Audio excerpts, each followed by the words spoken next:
Christobal prétend dans ce commentaire que Jean 17,3 réfute l'idée de la Trinité. Or, la vie éternelle, c'est qu'ils te connaissent toi, le seul vrai Dieu. C'est Jésus qui parle, et toi désigne le Père. Jésus parle au Père. Or, la vie éternelle, c'est qu'ils te connaissent toi, Père, le seul vrai Dieu. On peut paraphraser les paroles de Jésus ici comme « Toi, Père, tu es le seul vrai Dieu » ou encore « Le Père est le seul vrai Dieu ». C'est le sens de ce passage. Selon les unitariens, les modalistes et les musulmans, cette phrase de Jésus prouve que Jésus n'est pas Dieu.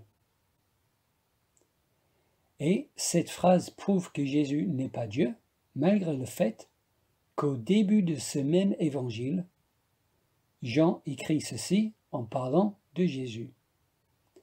Au commencement était la parole, et la parole était avec Dieu, et la parole était Dieu.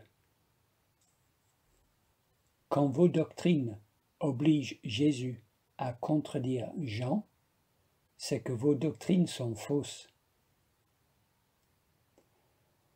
Mais cette argumentation qui dit que cette phrase prouve que Jésus n'est pas Dieu, cette argumentation repose sur deux argumentations fallacieuses, à savoir un raisonnement circulaire et une équivocation. Le raisonnement circulaire va ainsi. Prémisse 1. Le Père est le seul vrai Dieu. Prémisse 2. Jésus n'est pas le Père. Conclusion. Jésus n'est pas le seul vrai Dieu. C'est un raisonnement circulaire car cette conclusion, Jésus n'est pas le seul vrai Dieu, suit uniquement si on présuppose que le seul vrai Dieu est une seule personne. Cette conclusion, Jésus n'est pas le seul vrai Dieu, suit uniquement si on présuppose que le seul vrai Dieu est une seule personne. Mais c'est justement cette idée que les unitariens sont censés prouver. C'est justement cela qu'ils doivent prouver. Ils raisonnent donc dans un cercle ainsi. Prémisse 1. Le seul vrai Dieu est une seule personne. Prémisse 2. Le Père est le seul vrai Dieu. Prémisse 3. Jésus n'est pas le Père. Conclusion.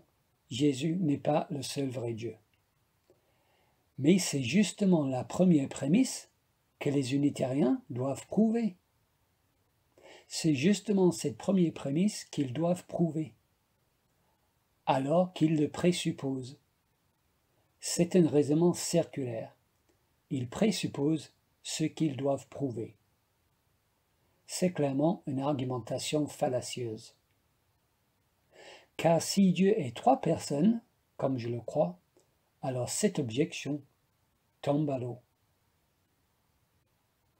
Et l'équivocation se fait sur le mot « seul ». Pas tellement sur le sens du mot « seul », mais sur son rôle dans la phrase, et donc sur le sens de la phrase. Car ils prennent la phrase « La vie éternelle, c'est qu'ils te connaissent toi, le seul vrai Dieu », comme signifiant « Le Père seul est le vrai Dieu ». Comme si le texte disait « La vie éternelle, c'est qu'ils te connaissent toi, seul le vrai Dieu ». Ou c'est qu'ils te connaissent toi, qui seul est le vrai Dieu. Mais le verset ne dit pas cela. Le verset dit « La vie éternelle, c'est qu'ils te connaissent toi, le seul vrai Dieu ». C'est-à-dire que dans le grec, comme dans le français d'ailleurs, le mot « seul » ne modifie pas le mot « toi » qui désigne le Père ici. Le mot « seul » ne modifie pas le mot « toi ». le mot seul modifie l'expression vrai Dieu.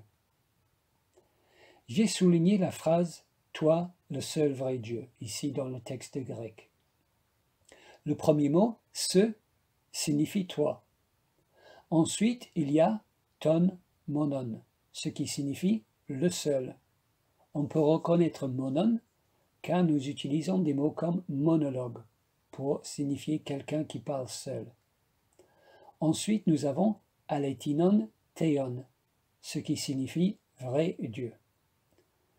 Nous voyons donc que ton monon, le seul, est placé devant alethinon théon, c'est-à-dire est placé devant vrai Dieu, pour lire le seul vrai Dieu. Pour que le seul modifie toi, donc qui désigne le Père, pour que le seul modifie toi, monon devrait être placé après ce, ainsi, ce qui n'est pas le cas.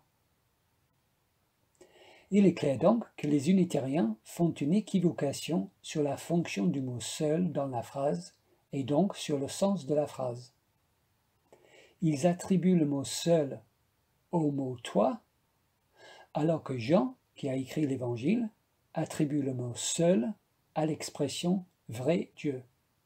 Et cela change tout. Donc, si on respecte les paroles de Jésus, et si on respecte le texte de l'Évangile tel que Jean l'a écrit, nous voyons que le texte ne dit pas « toi le Père, seul est le vrai Dieu », comme les unitariens déforment les paroles. Le texte ne dit pas « toi seul est le vrai Dieu », mais le texte dit clairement « toi, le seul vrai Dieu ».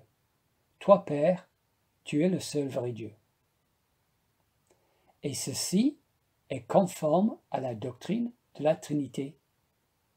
Cette idée est conforme à la doctrine de la Trinité, car la doctrine de la Trinité affirme que le Père est le seul vrai Dieu, le Fils est le seul vrai Dieu, l'Esprit Saint est le seul vrai Dieu, il n'y a qu'un seul vrai Dieu.